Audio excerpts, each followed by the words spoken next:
Coal is a 19th century solution to a 21st century problem. It's the worst possible way of generating energy. It's dangerous, it's polluting, it kills people when you burn it.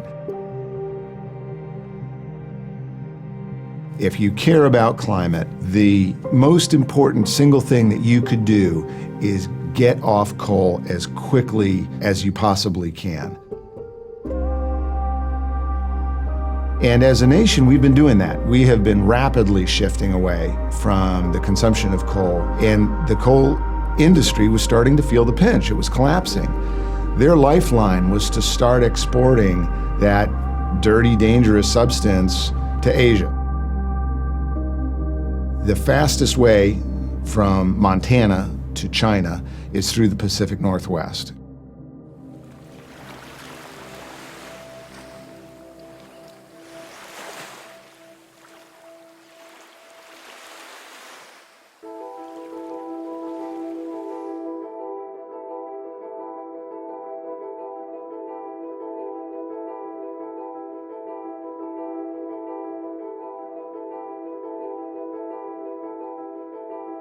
I remember my first response, I probably can't say on film, was like, what the? Here? A coal terminal in Whatcom County? Sort of this bastion of the environmental movement. How could they possibly think to propose that? Cherry Point is one of the last deep water ports that's undeveloped, and that's what makes it such a target.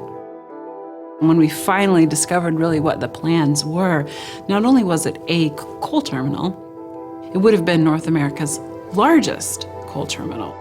We're talking 50 million tons of coal a year. The coal has to travel by rail all the way down the Columbia River and then basically up through the middle of every populated area in western Washington. These trains are 1.25 miles long each, and there'd be 9 of them coming in and 9 of them coming out every day. There were so many different reasons to oppose this terminal. Pollution, the coal dust, the risk of a marine accident. There are a herring population there that has dwindled to such a degree that they're on the brink of extinction, and they're one of the fundamental sort of building blocks for our entire ecosystem in the Sound.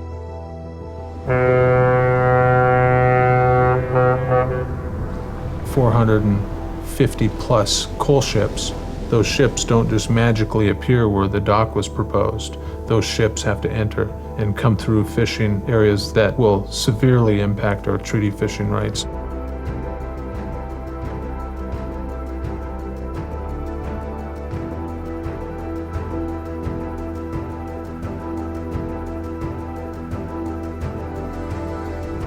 And then lastly, the site they chose for this was a essentially pristine greenfield site immediately outside the Lummi Reservation. And if you were to go through the exercise of looking for the worst place in all of America to try to site a 50 million ton coal terminal, I think you would come up with Cherry Point, Washington.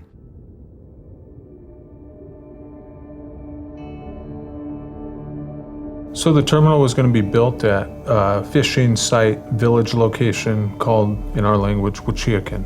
And for many reasons, that landscape and seascape is important to our people. It's the first documented archaeological site in Whatcom County. It's the most studied site in Whatcom County by Western Washington University.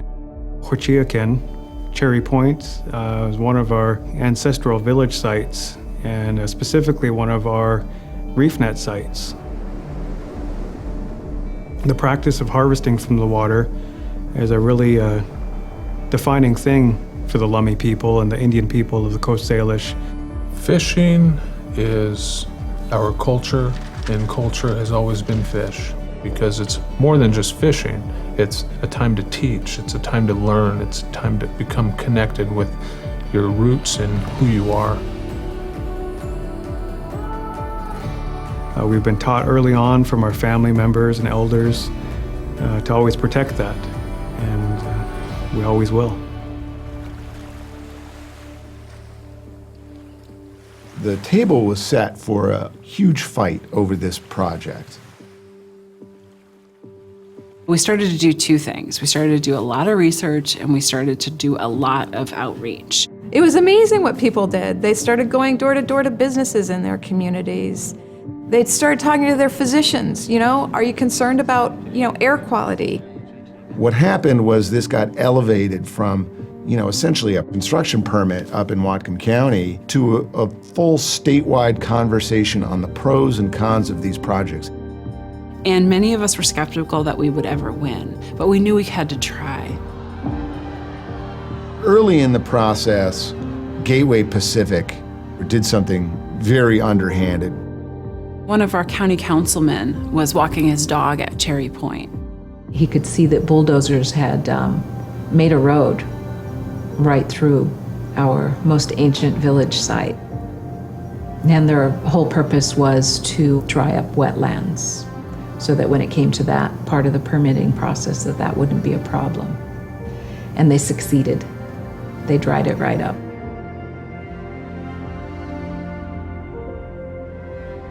"75 generations of people lived there and died there and were buried there. And it is listed by the state of Washington as a cemetery site. SSA Marine's answer to that was they weren't going to disturb it. They were just going to place 70 acres of coal over the top of it. So I guess my great-great-great-grandma's grave would be safe because it would have 70 acres of coal over the top. What's any different than taking a bulldozer over Arlington Cemetery crosses and headstones? For us, it's not any different. It's just as important. SSA Marine knew they had to get a permit for this work, without question. But they went ahead and did this anyway. And I think it reinforced the narrative that you can't just trust these guys to do the right thing, to do it correctly. They always assure us that there'll be no pollution, there'll be no environmental harm, that they have state-of-the-art. Now, of course, when these things are built, we see all the time that those promises ring hollow. I mean, it was just blatant on their part. They did it, regardless of permits or any cultural significance of the area.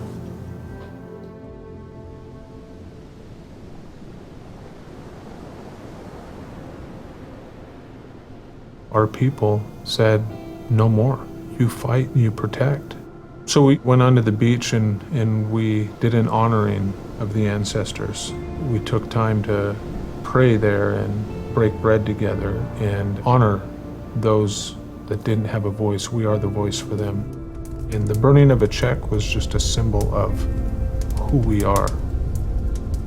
We are a fishing people, and the Lummi people understood that supporting a project like this isn't something that would fit our values and isn't something that would leave our future generations with the opportunity to practice our way of life. There was no doubt that the project would have great harm on our people's treaty fishing rights.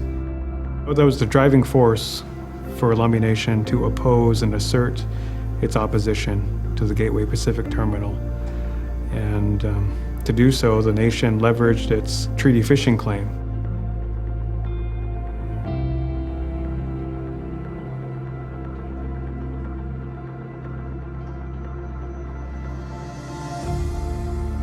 This treaty is more than just about the tribes. Every square inch of the land, it was the tribes.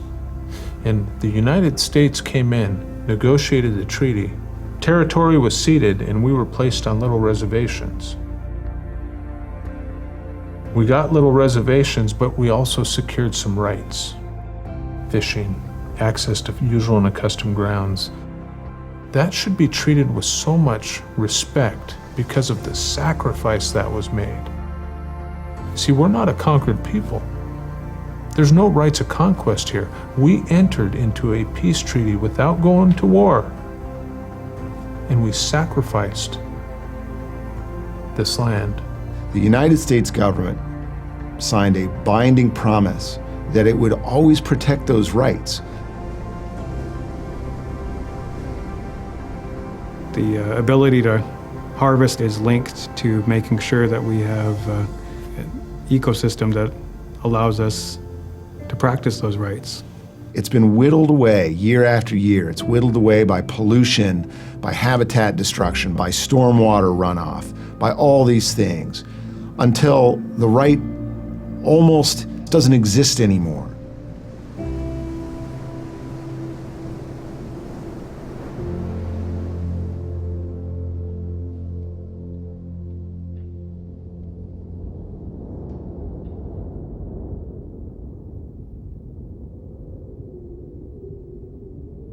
Hey, Chairman, this is Colonel John Buck from the U.S. Army Corps of Engineers. Good morning. Hi, it's Cochilo. Good morning. I wanted to let you know that we've made a determination with respect to the request that you sent us last January.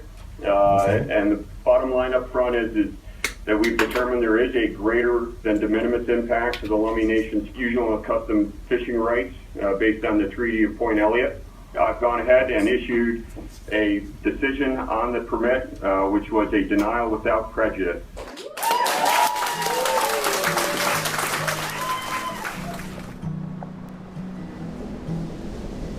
When we got that news, it brought tears to many leadership's eyes. It brought tears to many in our community because it was like a 500-pound weight off of our chest. Yes, we got protection.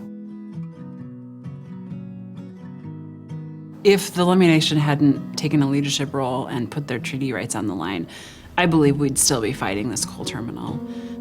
And frankly, I'm not sure we would have won. The Power Past Coal campaign and the communities that were fighting against this project put years and years of organizing and political work into helping make the case against this project. The Lummi won the fight for all of us, and the gratitude for the Lummi is extraordinary. The story of the last 5 years had a lot of characters, all of the community members, groups, and organizations that worked on this issue, but it had one hero, and that was the Lummi Nation. And the fact that they used this treaty to slay this dragon was phenomenal. This treaty that continues to protect us as a community and grants us the ability to live here.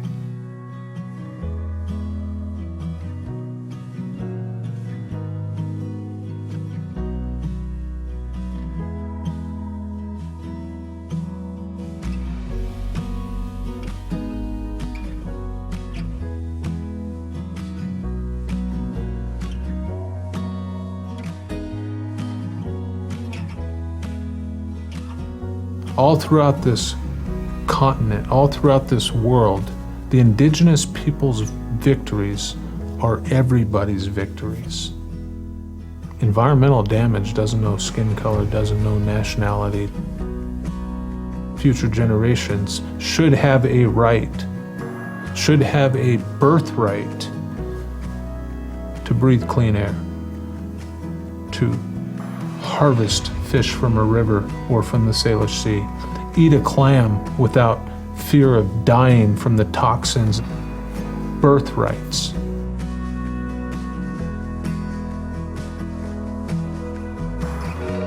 Take a look at this garden that the Creator made for us to respect, to honor.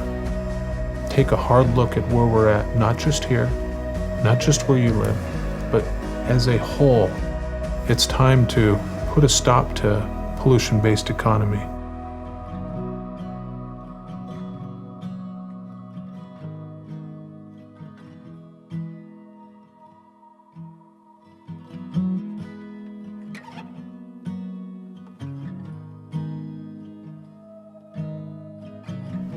Mother Earth needs our help.